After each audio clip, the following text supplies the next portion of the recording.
Lesson to be learned, WD-40 does not work well with radios. Fixed it. All it needs is a little bit of lube.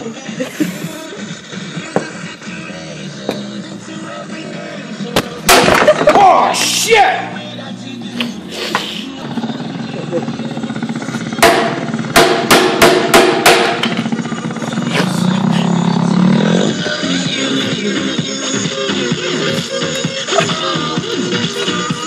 A little bit of lube makes everything better.